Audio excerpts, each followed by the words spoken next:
কিছুদিন আগে আমার ডান পায়ে হাঁটুটি টোটাল রিপ্লেস করা হয়েছে। বয়সের সাথে সাথে নানা ধরনের দুর্বলতাও ভর করেছে। আমার বয়স 81 বছর, কিন্তু যখন মুক্তিযোদ্ধাদের সাথে থাকি তখন মনে হয় আমার বয়স 22 বছর। এই যে মুক্তিযুদ্ধের স্মৃতি আমাদেরকে যে শক্তি দেয়, 71-এর স্মৃতি যখন আমরা স্মৃতিচারণ করি মনে হয় যে জীবন ধন্য। এই বাংলাদেশ ছিল দুর্বল একটা জাতি, বাঙালিরা। আমি পাকিস্তান আর্মিতে ছিলাম, সেখানে পাঞ্জাবিরা পাঠানরা আমাদের নিয়ে হাসাহাসি করতো, কে বাঙালি মছলি খাতা হয়, মাছ খাই আমরা। তারা মনে করে এরা তো মার্শালনেস না, যুদ্ধ করতে জানে না। 1971-এ বাঙালি প্রমাণ করেছে যে বাঙালি বীরের জাতি, এবং যে অসম সাহসী যুবক ছাত্র তারা যে বাংলার পথে প্রান্তরে সাহসিকতার যে অপূর্ব দৃষ্টান্ত উপস্থাপন করেছেন, এটি নিয়ে জাতি যুগ যুগ ধরে অনাগত ভবিষ্যতে গর্ব করতে পারবে। মুক্তিযুদ্ধের পর প্রথম ক্যাজুয়ালিটি হলো ইতিহাস। মুক্তিযুদ্ধের প্রকৃত ইতিহাসকে বিকৃত করা হয়েছে তৎকালীন ক্ষমতাসীন দল আওয়ামী লীগের দ্বারা। দেশের সবাই জানে যে 1970-এ আওয়ামী লীগ বিজয়ী হয়েছে। প্রত্যেক রাজনৈতিক দলের লক্ষ্য থাকে রাষ্ট্র ক্ষমতায় যাওয়া। আওয়ামী লীগেরও সেটাই ছিল, তারা রাষ্ট্র ক্ষমতায় যাবে। পাবলিক তাদেরকে ভোট দিয়েছে, আমরাও সমর্থন দিয়েছি। তারা পাকিস্তানের প্রধানমন্ত্রী হবে, পাকিস্তানের রাষ্ট্র ক্ষমতায় যাবে, এটাই তাদের প্ল্যান। দুই একজন ছাত্র সিরাজুল আলম খান এবং এই ধরনের দুই একজন ছাত্র শেখ মুজিবুর রহমানকে বলার চেষ্টা করেছে যে একটা স্বাধীনতা হলে তো ভালোই হয়। তিনি তাদেরকে পাত্তাই দেননি। ভোটে বিজয়ী রাজনৈতিক দল ক্ষমতা যেতে যাবে, পাকিস্তানের প্রধানমন্ত্রী হতে যাবে, দোষের কোনো কিছুই নেই। কিন্তু স্বাধীন হবে বাংলাদেশ, এই কথা আওয়ামী লীগ কখনো চিন্তা করেনি।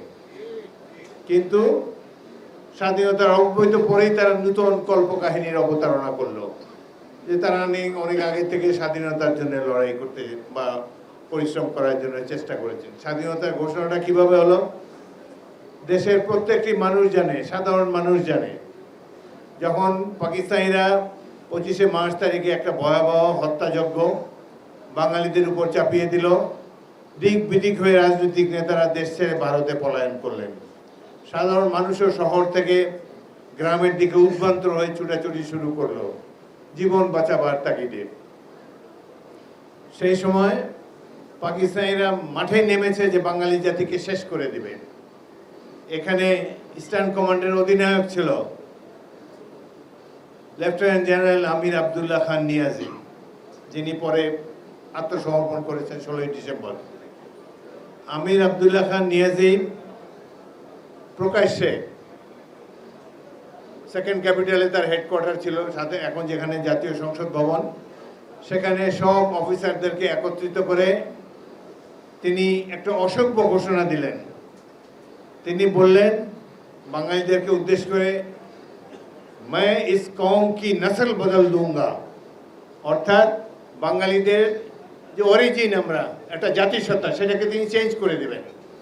পাঞ্জাবিরা এসে বাঙালিদের মহিলাদেরকে রেপ করবে এবং সেখানে অনেক পাঞ্জাবি শিশু জন্মগ্রহণ করবে। এইভাবে বাংলাদেশের জাতিগত সত্তা পরিবর্তন হয়ে যাবে। আমাদের জিন পরিবর্তন করতে চেয়েছেন, প্রকাশ্যে এই ঘোষণা দিয়েছেন। 9 মাস পরেই তাকে পিস্তল তুলে দিয়ে আত্মসমর্পণ করতে হয়েছে। এই কথা তিনি যখন বলে, সেখানে আমার ব্যাটালিয়নে একজন বাঙালি অফিসার লেফটেন্যান্ট কর্নেল মুস্তাক, তিনি এত ক্ষুব্ধ হয়েছেন, এই বক্তব্য শেষ হওয়ার পর তিনি ওই হেডকোয়ার্টারের বাথরুমে গিয়ে একটা পিস্তল দিয়ে গুলি করে আত্মহত্যা করছেন। তার ভিতরে এত ক্ষুব্ধ হয়েছিল, এত ক্ষোভ ছিল তার মধ্যে। বাঙালি জাতিকে চেঞ্জ করে দিতে চেয়েছে। এই ধরনের ভয়াবহ সময়ে কোনো রাজনৈতিক নেতাকে পাওয়া যায় নাই। তারা জনগণকে মোটেও প্রস্তুত করে নাই। কিন্তু এমন সময় আল্লাহর রহমতে এক ব্যক্তি আবির্ভূত হয়েছেন জনগণের আশা আকাঙ্ক্ষার প্রতীক হিসাবে। এই ভয়াবহ হত্যাযজ্ঞের প্রতিরোধ করার জন্যে চট্টগ্রামে ৮ম ইস্ট বেঙ্গলের উপ অধিনায়ক মেজর জিয়াউর রহমান বিদ্রোহ করেন এবং স্বাধীন বাংলাদেশের ঘোষণা দেন। এটা তো বহু লোক এই ঘোষণা শুনেছে, চট্টগ্রামবাসী সবাই জানে যে একজন মেজর এসে বলেছেন যে উই রিভোল্ট, আমরা স্বাধীন বাংলাদেশ, আজ থেকে বাংলাদেশ স্বাধীন হলো।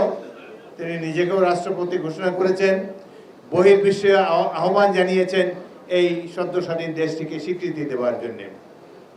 অথচ স্বাধীনতার পর আওয়ামী লীগ মার্চ এপ্রিল মাসে একটা স্বাধীনতা ঘোষণার তথ্য হাজির করলো। তারা বলল শেখ মুজিবুর রহমান স্বাধীনতা ঘোষণা দিয়েছেন। কিভাবে দিয়েছেন? রাত 10টার সময় তিনি ইপিআর এর, তৎকালীন ইপিআর এখন বিডিআর, ইপিআর এর সিগন্যাল সেন্টারে তিনি একটা বাণী পাঠিয়েছেন যে আজ থেকে বাংলাদেশ স্বাধীন, স্বাধীনতা ঘোষণা করলাম আমি। সেই ইপিআর এ তখন থাকারই সম্ভব না, তার 2 দিন আগে থেকে ইপিআর এর সিগন্যাল সেন্টারে পাঞ্জাবিরা দখল করে তারাই সব কিছু কন্ট্রোল করতেছে। বাঙালি কয়েকশো বাঙালিকে হত্যা করা হয়েছে পিলখানায় সে 71 সালে। সুতরাং বাঙালিদের এই মেসেজ, শেখ মুজিবের মেসেজ রিসিভ করার মতো কেউ ছিল না। এবং সেই মেসেজটা কি করেছে, এটাকে বহির্বিশ্বে ইথারে ছড়িয়ে দেওয়া হয়েছে। ওই যে কি প্রেমের গান আছে না, আকাশের ঠিকানায় চিঠি দিলাম, ওরকম একটা চিঠি আর কি। শেখ মুজিবের বক্তব্য তিনি দিয়ে দিলেন যে আমি স্বাধীনতা ঘোষণা করলাম। কেউ এই স্বাধীনতা ঘোষণা শোনে নাই। চট্টগ্রামে একটি বিদেশি জাহাজ তাদের রাডারে, তাদের ইন্টারসেপ্টারে ধরা পড়লো এই স্বাধীনতা ঘোষণা। তারা সেটাকে চট্টগ্রামে একজন আওয়ামী লীগ নেতার বাড়িতে পাঠিয়েছে যে এই স্বাধীনতার ঘোষণা। এই কল্পকাহিনীর তো কোনো প্রয়োজন নাই। শেখ মুজিব বড় নেতা, নির্বাচিত নেতা, ওই সময় সবচেয়ে জনপ্রিয় ছিলেন। তিনি স্বাধীনতা ঘোষণা দেন নাই, স্বাধীনতা চিন্তাও করে নাই। কিন্তু এইভাবে একটা কল্পকাহিনী ছড়িয়ে দেওয়া হয়েছে যাতে একজন বাঙালি মেজর জীবন বিপন্ন করে স্বাধীনতার ঘোষণা দিয়েছে তাকে যেন চাপা দেওয়া যায়, ধামা চাপা দেওয়া যায়। এই হলো আওয়ামী লীগের চরিত্র। তারা কাউকে কোনো কৃতিত্ব দিতে চায় না। এই দেশের যা কিছু অর্জন, শেখ মুজিবুর রহমান, শেখ হাসিনা, শেখ রেহানা, শেখ কামাল, শেখ জামাল, আরে আমি তো জাতীয় দলের ফুটবলার ছিলাম। সারা পৃথিবীতে ফুটবল টিমের নাম হলো শহরের নামে, বার্সেলোনা, ম্যানচেস্টার, রিয়াল মাদ্রিদ, সব জায়গায় হলো টিম, হলো ইয়ের নামে, শহরের নামে। বড় বড় টিম যারা ওয়ার্ল্ড কাপ, ক্লাব কাপ জিতে। বাংলাদেশের টিমের নাম শেখ কামাল, শেখ জামাল, শেখ রাসেল। এই দেশটা কিভাবে এরা ধ্বংস করে দিয়ে গেছে। সব কিছুর একটা ঐতিহ্য থাকে, কিন্তু এরা এই মূর্খের দল বাঙালি জাতিকে ভুলিয়ে দিয়ে একটা পরিবারের আশ্রিত কিছু গুন্ডা পান্ডার দল হিসাবে প্রতিষ্ঠিত করতে চায়। যাই হোক, শেখ জনাব মেজর জিয়াউর রহমানের সেই ঘোষণা জাতিকে উদ্দীপ্ত করেছে। ইস্ট বেঙ্গল রেজিমেন্টের 5টা ব্যাটালিয়ন 5টা ক্যান্টনমেন্টে তখন কর্মরত ছিল।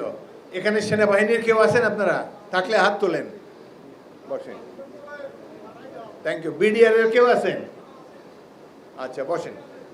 সেই থ্যাংক ইউ, বসেন।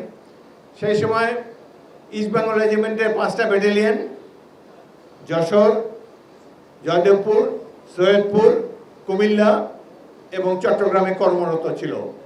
ব্যাটালিয়ন মানে 700 সৈনিক।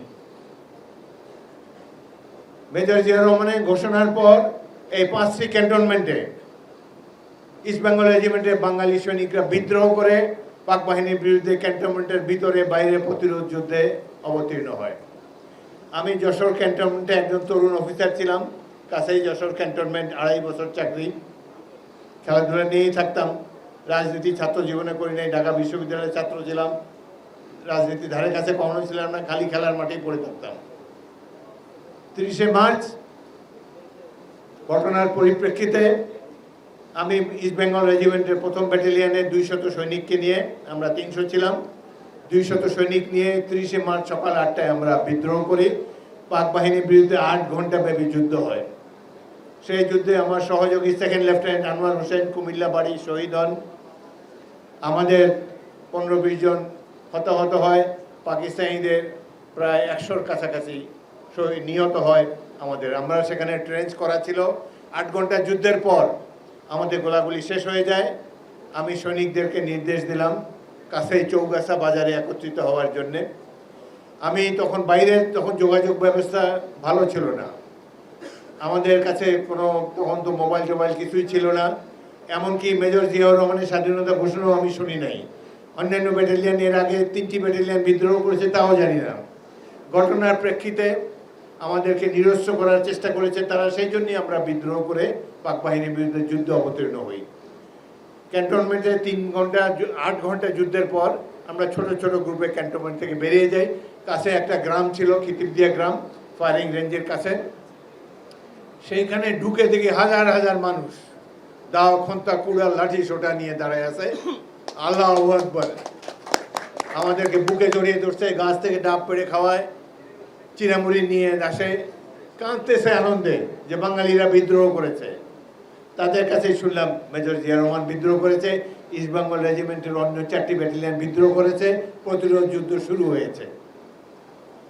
সেখানে শত শত ছাত্র চৌগাছায় দৌড়ে আসে, স্যার অস্ত্র দেন, যুদ্ধ করব। বাচ্চা বাচ্চা সে 9, 10-এ পড়ে, কলেজে ফার্স্ট ইয়ারে পড়ে, তাদের চোখে মুখে আগুন। বাঙালিদের এই দৃশ্য যারা না দেখেছে তাদের জীবনই বৃথা। আমরা অনেক ভাগ্যবান, একটা মুক্তিযুদ্ধ দেখেছি, সেখানে অংশগ্রহণ করেছি। এই যে 9, 10-এর ছেলেরা জীবনে একটা রাইফেল স্পর্শ করে দেখে নাই, কিন্তু তাদেরকে আমরা 1-1.5 মাস মাত্র ট্রেনিং দিয়েছি, তারপর দুঃসাহসী সৈনিকে পরিণত হয়েছে। আমি যশোর ক্যান্টনমেন্ট থেকে বের হয়ে 1 সপ্তাহ পরে বেনাপোলে ঘাঁটি গাড়ি, 2 মাস আমি বেনাপোলকে আমাদের দখলে রেখেছিলাম। সেখানে তারা গোলন্দাজ বাহিনী নিয়ে আক্রমণ করে। আমার কাছে একটা মোর্টারও নাই, খালি রাইফেল আর মেশিন গান। আমার 200 সৈনিক, ইপিআর এর 200 সৈনিক।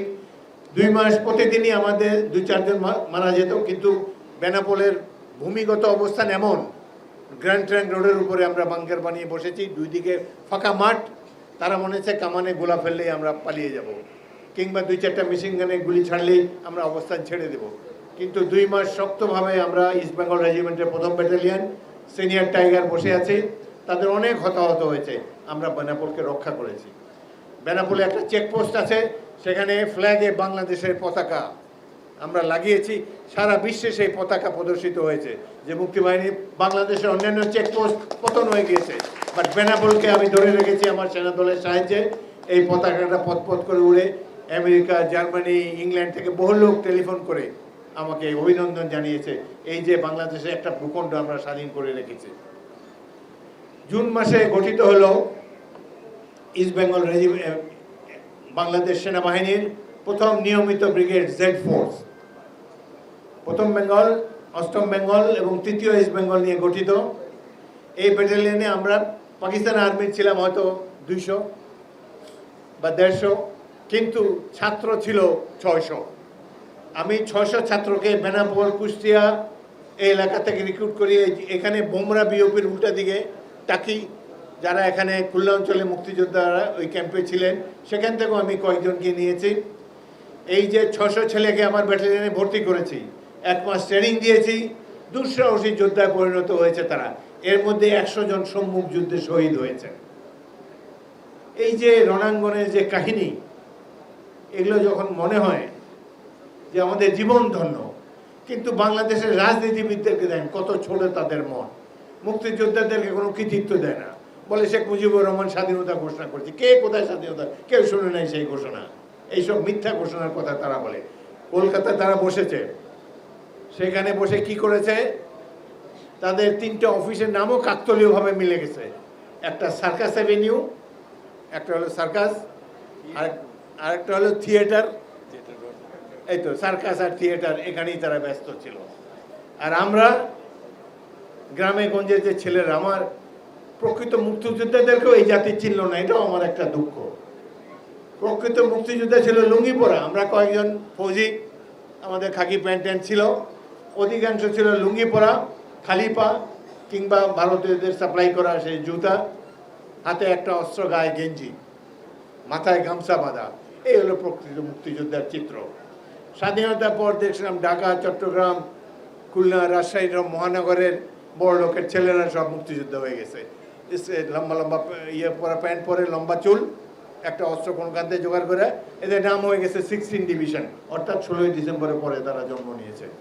সুতরাং প্রকৃত মুক্তিযোদ্ধারা এখনো অন্ধকারেই রয়ে গেছে, তাদের পরিচয়কে রাজনৈতিক দলসমূহ বাদক প্রদীপের আলোতে আসার সুযোগ দেয়নি। কিন্তু আমরা তো তাদের নিয়ে যুদ্ধ করেছি, তাদের কমান্ডার ছিলাম, এদের নিয়ে জীবন বাজি রেখে যুদ্ধ করেছি। আমার চোখের সামনে কতজন মৃত্যুবরণ করেছে। কামালপুর নামে একটা জায়গা আমরা আক্রমণ করেছিলাম 30শে জুলাই তারিখে। মুক্তিযুদ্ধের কথা বলছি, এখানে তো সব মুক্তিযোদ্ধারাই, মার কাছে মাসির গল্প করার লাভ নেই। তবুও যেহেতু মিডিয়া আছে, এখনো অনেক তরুণ এখানে আছে যারা মুক্তিযুদ্ধ দেখে নাই, তাদের জাতির প্রকৃত ইতিহাস জানা দরকার।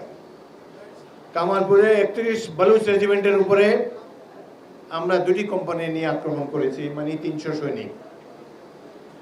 আমরা 300 আক্রমণ করেছি। একটি কমান্ডার ছিল ক্যাপ্টেন সালাউদ্দিন, আর একটি কমান্ডার ছিলাম আমি। মেজর জিয়াউর রহমান আমাদের ব্রিগেড কমান্ডার ছিলেন, তিনি টিলার উপর থেকে আক্রমণ দেখেছেন।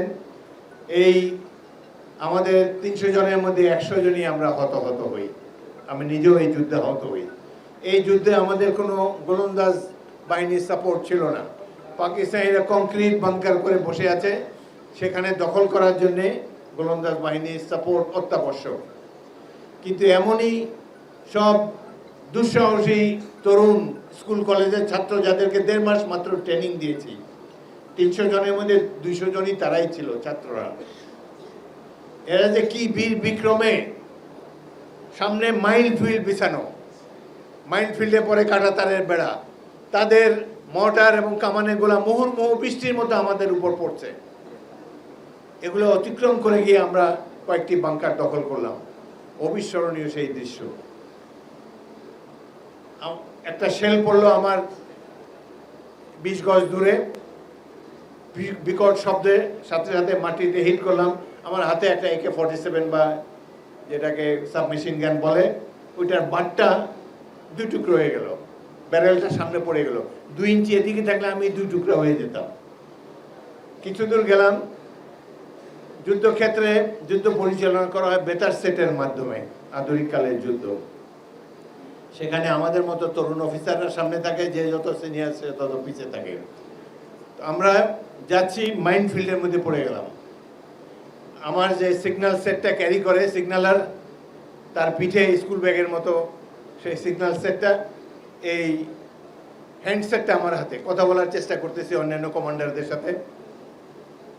হঠাৎ করে দেখি আমার সিগন্যালার, তার নাম সিরাজ, সে কোমর থেকে নিচ পর্যন্ত 2 টুকরো হয়ে গেল, মাইনের উপরে তার পা পড়েছে।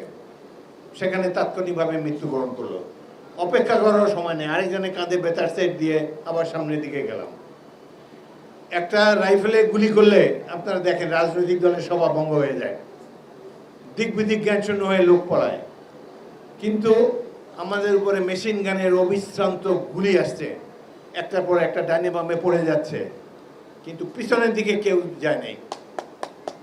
আমি তাদেরকে আগে বলেছি, আমার একটা সেকশন পিছনে রেখেছিলাম, যে পিছনে যাবে পিছন থেকে গুলি করবে, আমাদের কেউ যদি পিছনের দিকে যায়।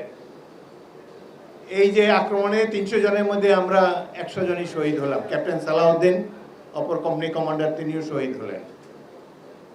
আমরা কেন এই আক্রমণে গেলাম? দেশের একটা ভূখণ্ড দখল করার জন্যে। স্বাধীনতা মানুষের কাছে কত প্রিয়, সেই 50 বছর আগের কথা এখনো সেই দৃশ্য যখন মনে হয়, যে এই ছাত্রদেরকে এই খুলনা, কুষ্টিয়া, যশোর এলাকার থেকে ভর্তি করেছিলাম, তারা যখন জীবন দিল, তাদের পিতা মাতারা আমার সাথে দেখা করার জন্য ঢাকা ক্যান্টনমেন্টে এসেছিল কয়েকজন 72 সালে। তাদের চোখের দিকে তাকাতে পারছি না। তাদের অমূল্য সন্তান, একমাত্র সন্তান কেউ কেউ ছিল, জীবন দিয়ে গেছে এই দেশের জন্য। তাদের তো মূল্যায়ন হয় নাই। বলে আওয়ামী লীগ নাকি দেশ স্বাধীন করছে। ইতিহাস বইতে লেখা হয়েছে আওয়ামী লীগ বাংলাদেশে এই দেশটি স্বাধীন করেছে, তাদের নেতা স্বাধীনতা ঘোষণা করেছে, আওয়ামী লীগেরা যুদ্ধ করে দেশ স্বাধীন করেছে।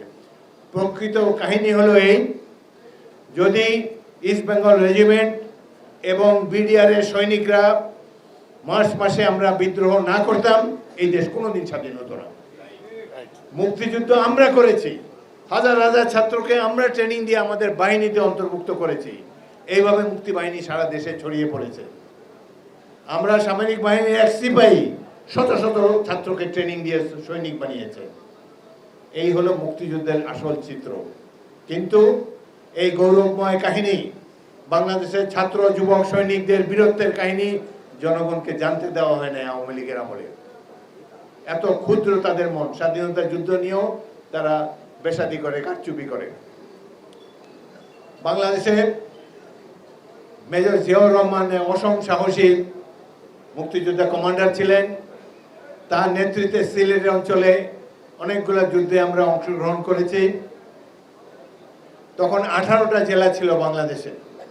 একটি মাত্র জেলা মুক্তিবাহিনী একক চেষ্টায় দখল করেছে, সেটা হলো সিলেট জেলা। সিলেট সদরে 15ই ডিসেম্বর তারিখে সকাল 8টা থেকে শুরু করে বিকাল 4টা পর্যন্ত তাদের সাথে আমাদের মুখোমুখি যুদ্ধ হয়। চিৎকার করে গালাগালি করছে তারা। এমসি কলেজের প্রিন্সিপালের বাসভবনের উপর থেকে মেশিন গান বসিয়ে আমাদের উপর ফায়ার করছে, পাকা তাদের বাংকার। আমরা দুদিন ধরে হেঁটে হেঁটে চা বাগানের ভিতর দিয়ে মেজর জিয়াউর রহমানের নেতৃত্বে সিলেট শহরের উপকণ্ঠে পৌঁছেছি। এই ভয়াবহ যুদ্ধে আমরা ধরে নিয়েছি যে সেদিনই আমাদের জীবনের শেষ দিন। আমার কোম্পানির 18 জন শহীদ হয়েছে আধা ঘন্টার মধ্যে। পদাতিক বাহিনীর কোম্পানিতে 2টা মেশিন গান থাকে, আমার 2টা মেশিন গান চালায় 6 জন লোক ঘটনাস্থলেই শহীদ। ডাইনে বামে মাথা খুলি উড়ে যাচ্ছে, মরে যাচ্ছে। ভয়াবহ যুদ্ধ, চিৎকার করে গালিও দিচ্ছে, আমরাও গালাগালি করছি, আমাদের সৈনিকরাও। ভয়াবহ সেই যুদ্ধ। এবং আমরা যখন প্রায় নিশ্চিহ্ন হওয়ার মতো অবস্থা, সেই সময় আমাদের সাথে একটা ভারতীয় বাহিনী মেজর ছিল, তার সাথে একটা বেতার যন্ত্র ছিল। চা বাগানের মধ্যে এই বেতার যন্ত্র আগে 5 দিন কাজ করে নেই, কিন্তু যেহেতু শহরের মধ্যে ফাঁকা জায়গায় এসেছি, চট করে সেই ভারতীয় মেজর আমাকে ওয়ারলেস সেটে বলে যে কোনো সাহায্য লাগবে কিনা, কামানে গোলা ফেলবে কিনা সামনে। আমি বললাম যে এখন কামানে গোলা ফেললে আমাদের উপরই পড়বে। এমসি কলেজের প্রিন্সিপালের বাসায় বাংকার সমূহের লোকেশন দিলাম, বললাম যে যদি একটি বিমান আক্রমণ তাদের উপর করা যায় তাহলে আমরা এই যুদ্ধে বিজয়ী হব। আধা ঘন্টা পরে 2টি ভারতীয় মিগ বিমান এসে এমসি কলেজের প্রিন্সিপালের বাসায় যে বাংকার থেকে তারা আমাদের উপর নেমে আক্রমণ করছিল, বাংকারগুলোকে ধূলিসাৎ করে দিল 15 মিনিট রকেট নিক্ষেপের পর। বিমান আক্রমণের যে শব্দ, ভয়াবহ সেই শব্দ, পাকিস্তানিরা ইয়া আল্লাহ বলে সাদা পতাকা তারা উড়িয়ে দিল। সেইভাবে এই সিলেট জেলা আমরা দখল করি। আমি অত্যন্ত ভাগ্যবান, জেড ফোর্সের পক্ষ থেকে সিলেট জেলায় আক্রমণ আমি পরিচালনা করেছিলাম এবং সেই দিন সন্ধ্যায় পাক বাহিনী সিলেট অঞ্চলে আত্মসমর্পণ করার জন্য তাদের মনোভাব জানায়। আমি যে যুদ্ধের গল্প করতেছি, আপনারা কি বোর হচ্ছেন নাকি, বিরক্ত হচ্ছেন নাকি কেউ? অনেকদিন পর মুক্তিযোদ্ধাদের সাথে দেখা, সেই জন্য কিছু কথা বলে। এই কথা বলার জন্য এখন বেশি লোক জীবিত নাই। আমাদের একজন দুঃসাহসী মুক্তিযোদ্ধা ছিলেন লেফটেন্যান্ট কর্নেল জিয়াউদ্দিন, চিটাগাং বাড়ি, পরশুদিন মারা গেছে। তিনি আমারও সিনিয়র ছিলেন। তিনি এমনই মুক্তিযোদ্ধা, এদের স্পিরিট দেখেন। 72 সালে ঢাকা শহরের ব্রিগেড কমান্ডার। উনি সেনাবাহিনী প্রধান হবেন এটা আমরা সবাই জানতাম, অবধারিত, সবচাইতে দক্ষ অফিসার। হঠাৎ দেখি তখন হলিডে পত্রিকা বলে একটা পত্রিকা বেরোতো এনায়েতুল্লাহ খানের, ওইখানে দেখি লেফটেন্যান্ট কর্নেল জিয়াউদ্দিন চিঠি লিখেছে প্রধানমন্ত্রী শেখ মুজিবুরকে উদ্দেশ্য করে। আপনি চিঠির মর্মার্থ হলো আপনি ভারতের সাথে কি চুক্তি করেছেন সেটি এই মুহূর্তে জনগণের সামনে প্রকাশিত করুন, এবং আপনাকে ছাড়া আমরা দেশ স্বাধীন করেছি, আপনার মতো নেতা না থাকলেও আমরা যুদ্ধ করে দেশকে আবার স্বাধীন রাখবো। একজন লেফটেন্যান্ট কর্নেল শেখ মুজিবের মতো প্রধানমন্ত্রীকে পত্রিকায় এই ধরনের চিঠি দিয়েছে। কি স্পিরিট তাদের! কাজটি হয়তো ঠিক হয় নাই, একজন সৈনিকের পক্ষে চিঠি লেখার নিয়ম নাই, এবং তিনি তার এত উজ্জ্বল ক্যারিয়ারটা ধ্বংস করলেন। পরের দিনই তাকে সেনাবাহিনী থেকে বরখাস্ত করে দেওয়া হলো। তিনি ক্যান্টনমেন্ট ছেড়ে, আমি তাকে পৌঁছে দিলাম কমলাপুর স্টেশনে, এখান থেকে চট্টগ্রামে এসে তখন শিয়া শিকদারের সরবরাহ পার্টিতে যোগ দিলেন। এগুলা কারা করতে পারে? যাদের কাছে জীবন মৃত্যু পায়ের বৃত্ত, চিত্ত ভাবনাহীন, দেশের জন্য যারা হাসতে হাসতে জীবন দিতে পারে। আপনারা সেই মুক্তিযোদ্ধার দল। এই দুঃখের বিষয় এই দেশ আপনাদেরকে সম্মানিত করলো না। আওয়ামী লীগ আপনাদের কৃতিত্বকে ম্লান করার জন্য কল্পকাহিনীর অবতারণা করেছে, কিন্তু সাধারণ মানুষ জানে ইতিহাস 100 বছর পরে যে ইতিহাস লেখা হবে সেখানে নিশ্চয়ই এই যে তরুণ ছাত্ররা ঘর বাড়ি ছেড়ে গিয়ে এই বেনাপোলে সারা বাংলাদেশে বিভিন্ন অঞ্চলে সেনাবাহিনীর কাছে রিপোর্ট করেছে, তার অস্ত্র দেন, যুদ্ধ করব। বাপ মাকে বলেও যায় নাই, তারা এসে যে বীর বিক্রমে যুদ্ধ করে দেশটিকে স্বাধীন করলো, তাদের কথা নিশ্চয়ই সম্মানের সাথে উচ্চারিত হবে একদিন। আসি বর্তমানে। 71-এর যুদ্ধ ছিল গণতন্ত্রের জন্য যুদ্ধ, গণতন্ত্র প্রতিষ্ঠার জন্য আমরা যুদ্ধ করেছিলাম, কিন্তু দেশ স্বাধীন হওয়ার অববাহিত পরে যে আওয়ামী লীগ রাষ্ট্র ক্ষমতায় গেল, তারা গণতন্ত্রকে ধ্বংস করেছে। তারা সকল রাজনৈতিক নিষিদ্ধ করে একটা একদলীয় রাষ্ট্র গঠন করেছে, বাকশাল গঠন করেছে। অবশেষে জনতার রোষে তারা ক্ষমতার রঙ্গমঞ্চ থেকে অপসারিত হয়েছে। জিয়াউর রহমানের আবির্ভাব হয়েছেন একজন সৎ রাষ্ট্রপতি, যিনি এই দেশের মানুষ মাত্র 4 বছর রাষ্ট্র ক্ষমতায় ছিলেন, কিন্তু দেশের মানুষ আজও তাকে স্মরণ করে তার সততা, দেশপ্রেমের জন্যে। তিনি এমনই একজন রাষ্ট্রপতি, মৃত্যুর পর দেখা গেল তার 1 ইঞ্চি জমি নাই। আমি 1.5 বছর তার একান্ত সচিব ছিলাম 73 এবং 74 সালে সেনাবাহিনী হেডকোয়ার্টারে। একবার তিনি বললেন, আমাদের এক ক্যাপ্টেন মতিউর রহমান, সে বাংলাদেশের প্রথম একটা সে সেনাবাহিনী অফিসার ছিল, সে একটা হাউজিং সোসাইটি করলো এবং আগুনের মতো ছড়িয়ে গেল সব দেশ যে সস্তায় সে জমি দিতেছে। তো জেনারেল জিয়া আমাকে বলে, হাফিজ আমার তো একটা জমি টমি দরকার, কিছু নাই, মতিউর রহমানকে ডাকো। আমি ক্যাপ্টেন মতিউর রহমানকে ডাকলাম, তো উনি তার কাছ থেকে 5,000 টাকা দিয়ে একটা জমি কিনলেন, বেগম জিয়ার নামে, খালেদা রহমানের নামে জমি কিনলেন। আমি মনে মনে খুশি হলাম, আমার কমান্ডিং অফিসার যাও, একটা জমি কিছু তো হইলো, তার কত বোধহয় 5,000 টাকা বোধহয় লাগতো তখনকার দিনে, অনেক টাকা অবশ্য 5,000। এই জুন 73 সালে ঘটনা এটা। পরের দিন অফিসে আসছি, উনি বলে, হাফিজ মতিউর রহমানকে ডাকো। আচ্ছা ডাকলাম, বলে, না বাবা, এইসব জমি টমি আমি নিতে পারবো না, এই 5,000 টাকা দেওয়া আমার জন্য খুব মুশকিল, তুমি আমার কাগজপত্র ফেরত দাও। উনি জমির দলিলটাও ফেরত দিয়ে দিলেন। মতিউর রহমান খুব মন খারাপ হলো, কারণ জেনারেল জিয়া নেওয়ার পরে আর্মির মধ্যে হিড়িক পড়ে গেছিলো, সবাই জমি নিতে চায় যে ডেপুটি চিফ জিয়াউর রহমান নিছে। একটা ছোট্ট এক টুকরা জমি উনি কিনতে পারে নাই, এবং এইভাবেই আল্লাহ তাকে কবুল করে নিয়েছেন। তিনি সহায় সম্পত্তি, ব্যাংক অ্যাকাউন্ট, জমি জমা ছাড়াই আল্লাহর কাছে গিয়েছেন, কিন্তু বাংলাদেশের জনগণের হৃদয়ে স্থায়ী অবিনশ্বর আসন তিনি গ্রহণ করে আছেন। এই তো হলো মুক্তিযোদ্ধার চরিত্র। মুক্তিযোদ্ধা তো এমনই হবে। কিছু কিছু মুক্তিযোদ্ধা মোহাম্মদপুর, মিরপুরে বাড়ি গাড়ি দখল করছে, এটা সেটা দখল করছে, অল্প কিছু সংখ্যক, বা অধিকাংশ মুক্তিযোদ্ধা যারা গ্রামের ছেলে ছিল, তারা ফিরে আসে 9, 10-এ, ফার্স্ট ইয়ার, সেকেন্ড ইয়ারে আবার পড়াশোনায় লেগে গেল। আমরা আমাদের বিভিন্ন ক্যান্টনমেন্টে ঢুকে গেলাম চাকরি বাকরির টানে, এবং দেশ শাসনের নিরঙ্কুশ অধিকার পেল আওয়ামী লীগ, এবং তারা দুঃশাসন চালু করে দিল এই দেশে।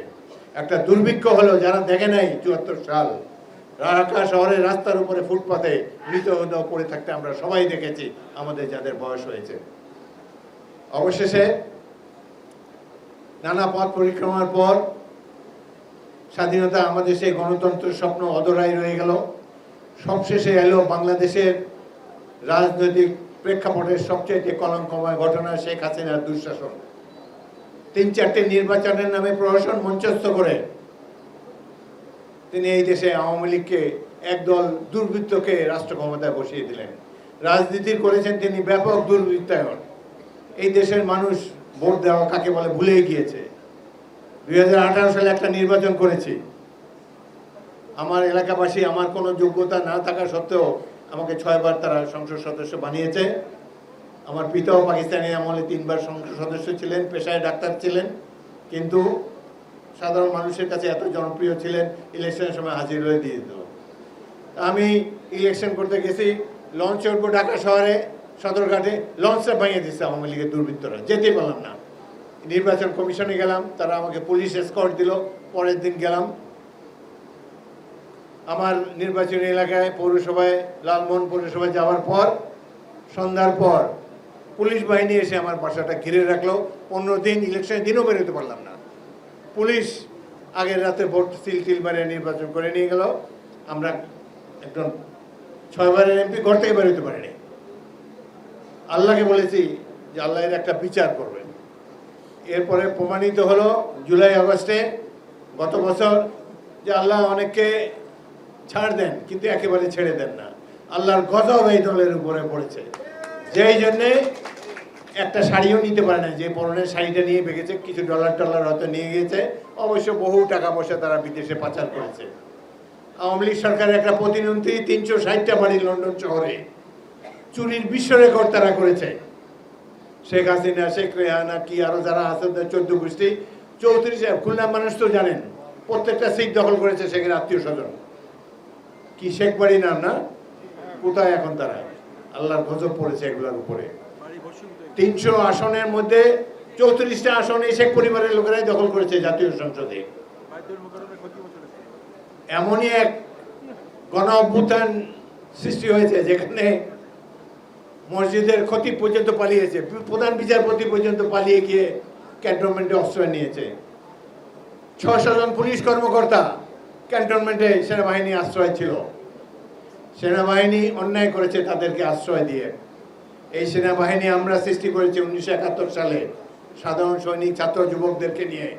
এই সেনাবাহিনী গৌরবোজ্জ্বল অতীত রয়েছে, কিন্তু এই সেনাবাহিনী দেখা যায় যে শেখ হাসিনার শাসনকে প্রলম্বিত করার জন্য অনেক অন্যায় সুবিধা তাদেরকে দিয়েছে। যাই হোক, অবশেষে ছাত্র, যুবক এবং রাজনৈতিক দলসমূহ, আমি গর্ব করি আমার দল বিএনপি নিয়ে। 16-17 বছর তারা অক্লান্ত পরিশ্রম করেছে, সংগ্রাম করেছে, অনেকে জীবন দিয়েছে, গুম হয়েছে, খুন হয়েছে অনেক বিএনপি কর্মী। প্রায় এই যে জুলাই আগস্টে 1,500 সাধারণ মানুষ শহীদ হয়েছে পুলিশ মিলিটারি গুলিতে। তার মধ্যে 444 জন বিএনপি সদস্য ছিল। আমার বাড়ি ভোলা লালমোহন থানায়, আমার থানায় 11 জন শহীদ হয়েছে জুলাই আগস্টে গণ অভ্যুত্থানে। এর মধ্যে একজনও ছাত্র না। এরা মুদি দোকানদার, রিক্সাওয়ালা, ভ্যান গাড়ি চালায়, প্রাইভেট চাকরি করে। অবাক হয়ে ভাবি যে বক্তৃতা তো দেখ খালি ছাত্ররা। এখন এনসিপি নামে একটা দল প্রফেসর ইউনূস সাহেব সৃষ্টি করেছেন, তারা কত জ্ঞান দিচ্ছে আমাদেরকে। বাংলাদেশকে তারা আমেরিকা বানিয়ে দেবে শিগগিরই। কিন্তু এই যে সাধারণ মানুষ কেন জীবন দিল, এই যে নিরীহ মানুষ জীবন দিল গণতন্ত্র প্রতিষ্ঠার জন্য। যে গণতন্ত্রের সংগ্রাম আমরা 71 সালে করেছিলাম গণতন্ত্র প্রতিষ্ঠার জন্য, সেই গণতন্ত্র আওয়ামী লীগ এবং এই ধরনের রাজনৈতিক দল দেশ থেকে নির্বাসনে পাঠিয়েছে। সেই জন্য ছাত্র, যুবক এবং রাজনৈতিক দলের বিএনপি কর্মীরা জীবন দিয়ে জুলাই আগস্ট মাসে শেখ হাসিনাকে বিতাড়িত করেছে। সেই জন্য আবার আমরা মুক্ত বাতাসে অবগাহন করতে পারি, আবার আমরা স্বাধীনতার প্রকৃত সুগন্ধ অনুভব করতে পারি। আজকে আমাদের জন্য করণীয় কি? প্রথম দিকে যখন তত্ত্বাবধায়ক অন্তর্বর্তীকালীন সরকার এসেছে, তখন ভাবসাব থেকে মনে হলো যে তারা কমসে কম 5 বছর তো থাকবেই। তারা কিছুদিন যাওয়ার পর ক্ষমতার যে চেয়ার, গদিটা যে নরম, এটার মজা তারা পেয়ে গেছে। পতাকা গুলিয়ে যখন যায় এবং সাধারণ লোকের কাছে এসে যখন সালাম দেয়, আর বাংলাদেশে তো স্থাপকের কোনো অভাব নাই। বাংলাদেশে যে শিল্প সবচেয়ে বিকশিত হয়েছে সেটা হলো তোষামোদ শিল্প। রাজনৈতিক দলও খালি তোষামোদ যে করতে পারে সে তত তাড়াতাড়ি উপরে যেতে পারে। তো এই যে উপদেষ্টাদের তোষামোদ করে এদের মাথা খারাপ করে দিয়ে গেছে। এক উপদেষ্টা বলছে শেখ হাসিনা তো 5 বছরের জন্য নির্বাচিত হয়েছিল জানুয়ারি মাসে, শেখ হাসিনা এখন নাই, সুতরাং বাকি 4.5 বছর আমরা পার করবো। আজব কারবার, শেখ হাসিনার সাথে এদের কি তুলনা?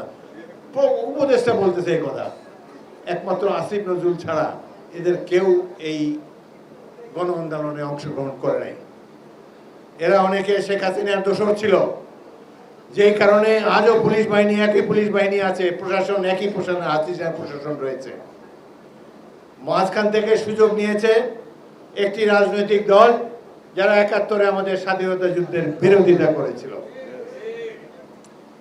তারা গুরুত্বপূর্ণ জায়গায় কিভাবে জানি না তাদের প্রতিনিধি বসিয়ে দিয়েছে, এবং তারা রাষ্ট্র ক্ষমতায় গেলে যেসব সুযোগ পাওয়া যায় সেটি তারা দিব্যি ব্যবহার করছে। আর আমরা বিএনপির নেতাকর্মীরা 17 বছর খালি যুদ্ধই করে গেলাম, জীবন দিয়ে গেলাম, আহত হয়ে গেলাম, কতবার আমরা জেলে গিয়েছি তার হিসাব নাই। লাভ সুবিধা নিল এরা। এই যে এরা চায় না নির্বাচন, কারণ অলরেডি তো তারা ক্ষমতা ভোগ করছে। নির্বাচন বিলম্বিত করার জন্য আজব আজব থিওরি তারা নিয়ে আসে। তারা বলে পিআর সিস্টেমের নির্বাচন, অর্থাৎ সংখ্যানুপাতিক নির্বাচন। এই দেশে মানুষ গত 90 বছর ধরে ভোট দিয়ে আসছে একজন প্রতিনিধিকে। এলাকার মানুষের জন্য যিনি আপদে বিপদে যাকে পায়, যিনি কল্যাণ রাষ্ট্র গঠনের জন্য নিবেদিত প্রাণ, যিনি সুখে দুঃখে মানুষের সাথে থাকেন, এই ধরনের একজন ব্যক্তিকে মানুষ ভোট দিয়ে বেছে নেয়। এই সিস্টেমে তো বর্তমানে রয়েছে। আমরা তো এই সিস্টেমেই চাই, বিএনপি যারা করে। কিন্তু যারা মনে করে যে আগামী দিনে আমরা তো ক্ষমতায় যেতে পারবো না, বিএনপি অবশ্য বামপন্থী তারা ক্ষমতায় যাবে, সুতরাং বিএনপি যাতে ক্ষমতায় না যেতে পারে, তারাও যাতে ক্ষমতার ছিটে ফোটা পেতে পারে, এই জন্য তারা পিআর সিস্টেমে নির্বাচন চায়। বাংলাদেশের জনগণ এই সিস্টেম বোঝে না, তারা একজন ব্যক্তিকে দেখতে চায় তাদের প্রতিনিধি হিসাবে। রাজনৈতিক দল যদি এই ক্ষমতা পায়, কাকে কাকে নির্বাচন দিবে? এই খুলনা এলাকায় দেখা যাবে যে রাজশাহী লোক এসে এখানে এমপি হয়ে গেল। সুতরাং এই সিস্টেম জনগণ চায় না। যেই বিধি বর্তমানে কার্যকর আছে, যেভাবে গত 90 বছর ধরে আমরা ভোট দিয়ে এসেছি, সেই বর্তমান পদ্ধতিতেই আমরা নির্বাচন চাই এবং জনগণের সরাসরি ভোটে তারা প্রতিনিধি নির্বাচন করবে 300 জনের। তারপরে উপরের একটা আপার হাউসের কথা বর্তমানে এই আতেলরা বলছে, তারা এই সম্বন্ধে আমি আর কোনো মন্তব্য করতে চাই না। কিন্তু জনগণের সরাসরি নির্বাচন ছাড়া কোনো গণপ্রতিনিধি এই দেশে এফেক্টিভ হবে না। এখন দুদিন আগে রাষ্ট্রীয় ঘোষণাপত্র ঘোষণা করেছে প্রফেসর মোহাম্মদ ইউনূস। একটি দল জামাতে ইসলামী, তারা বলেছে যে 47 সালে পাকিস্তান সৃষ্টি হয়েছে, সেটা গুরুত্বের সাথে এখানে উপস্থাপন করা হয় নাই। আরে এটি কি কথা রে ভাই? এত বছর আগে পাকিস্তানে তো আমরা কাটালাম 25 বছর। এই 25 বছর তো পূর্ব পাকিস্তানের জনগণের উপরে বঞ্চনা, অবহেলায় চাপিয়ে দেওয়া হয়েছে। ভাষা আন্দোলন, বিভিন্ন সামরিক শাসকের বিরুদ্ধে আন্দোলন করে গণতন্ত্র প্রতিষ্ঠার জন্য এই পূর্ব পাকিস্তানের মানুষ কত সংগ্রাম করেছে। আর যে পাকিস্তান, তো আমরা পাকিস্তানের অবশ্যই পাকিস্তান জনগণ চেয়েছিল বলেই 47 সালে সৃষ্টি হয়েছে। পাকিস্তান সৃষ্টির জন্য পাকিস্তানের মুসলিম প্রধান 6টি প্রদেশে ভোট হয়েছে। একমাত্র বাংলাদেশে, বেঙ্গলে মুসলিম লীগ পাকিস্তান প্রতিষ্ঠার জন্য সংখ্যাগরিষ্ঠতা পেয়েছে। সিন্ধুতে মাত্র 1 ভোটের সংখ্যাগরিষ্ঠতা ছিল মুসলিম লীগের, বাকি অন্যান্য জায়গায় মুসলিম লীগ জিততেই পারে নাই। বাঙালিরা পাকিস্তান রাষ্ট্র প্রতিষ্ঠা করেছে। ভালো মানুষ, আমরা সম্মান করি, দেশের জন্য অনেক গৌরব তিনি বয়ে নিয়ে আসছেন, কিন্তু তার উপদেষ্টা পরিষদ কোনো কাজে লাগে নাই আমাদের। তাদের কোনো অভিজ্ঞতা নাই, তাদের সিনসিয়ারিটি আছে ধরে নিলাম, এরা ভালো মানুষ, রাষ্ট্র শাসনের যোগ্যতা তাদের নাই, 1 বছরে কিছুই করতে পারে নাই। তাদের একটা কাজ অবশ্যই করা উচিত ছিল, পুলিশ বাহিনী রিফর্ম করা উচিত ছিল। যে পুলিশ বাহিনী আওয়ামী লীগের পেটোয়া বাহিনী ছিল, যারা এই দেশকে একটা পুলিশ স্টেটে পরিণত করেছে, সেই পুলিশ বাহিনীর অধিকাংশকেই বাড়ি পাঠিয়ে দেওয়া উচিত ছিল।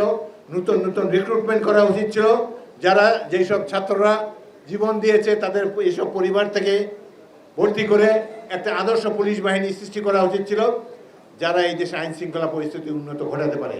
আজকে দেশে আইন শৃঙ্খলা বলতে কিছু নাই। প্রতিদিন পত্রিকা খুলে দেখবেন যে রামদা দিয়ে কুপিয়ে কখনো সাংবাদিক হত্যা, কখনো ছাত্রী হত্যা, একটা মগের মূল্যকে পরিণত হয়েছে। তো একটা বছর তারা করলেন কি? যাই হোক, তাদের অভিজ্ঞতা নাই, সেই জন্য তাদেরকে বেনিফিট অফ ডাউট দিলাম। এবং অবশেষে ধন্যবাদ জানাই যে অধ্যাপক ইউনূস সাহেব আমাদের নেতা তারেক রহমানের সাথে লন্ডনে যে প্রতিশ্রুতি দিয়েছিলেন ফেব্রুয়ারি মাসে নির্বাচন অনুষ্ঠানের জন্য, সেটি তিনি পালন করেছেন, সেটি তিনি মেনে নিয়েছেন, সেটি তিনি প্রকাশ করেছেন, সেজন্য তাদেরকে আন্তরিক ধন্যবাদ জানাই। আগামী দিনের নির্বাচন বিএনপির জন্য অগ্নি পরীক্ষা।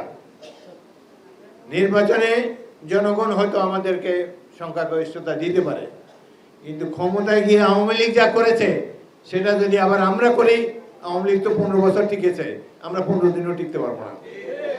সুতরাং প্রত্যেকটি বিএনপি নেতা কর্মী, প্রত্যেকটি মুক্তিযোদ্ধাকে শপথ নিতে হবে, আমরা জিয়াউর রহমানের পথ অনুসরণ করে রাজনীতি করব। আমরা সততা নিষ্ঠার সাথে জনগণের সেবা করার জন্য দায়িত্ব পালন করব। আমরা ক্ষমতা উপভোগের জন্য নয়। বিএনপি 16-17 বছরের সংগ্রাম ছিল জনগণের ভোটাধিকার ফিরিয়ে দেবার জন্যে, দেশে গণতন্ত্র প্রতিষ্ঠা করার জন্যে। আজকে অদ্ভুত সব কথা শুনি। নির্বাচন, এর আগে শুনতাম যে এখন নির্বাচন দেওয়া যাবে না, কেন? নির্বাচন দিলে বিএনপি ক্ষমতায় এসে লুটপাট করবে। আরে ক্ষমতায় যাওয়ার আগেই তারা এই ধরনের অনুমান নির্ভর কথা বলে জনগণকে বিভ্রান্ত করার চেষ্টা করছে। আফটার অল বিএনপি জিয়াউর রহমানের দল, বেগম খালেদা জিয়া এখনো জীবিত আছেন, আমাদের দল ঐক্যবদ্ধ আছে। সব দলই তো প্রত্যেকদিন ভাঙে, বিএনপি এখন পর্যন্ত তারেক রহমান খালেদা জিয়ার নেতৃত্বে অটুট রয়েছে, ঐক্যবদ্ধ রয়েছে। এত বক্তৃতা আমি কখনো করি না। মুক্তিযোদ্ধাদেরকে দেখে মন চলে যায়। সেই মেশিন গান, মর্টারের গুলি, কামানের গুলি, যুদ্ধে আহত হয়েছিলাম, চোখের সামনে কত তরুণ জীবন দিয়েছে গণতন্ত্র প্রতিষ্ঠার জন্য, সুশাসন প্রতিষ্ঠার জন্য। কিন্তু কিছু কিছু রাজনৈতিক দল, বিশেষ করে আওয়ামী লীগ, প্রত্যেকটি প্রতিষ্ঠানকে ধ্বংস করে দিয়ে গিয়েছে। তাই আশা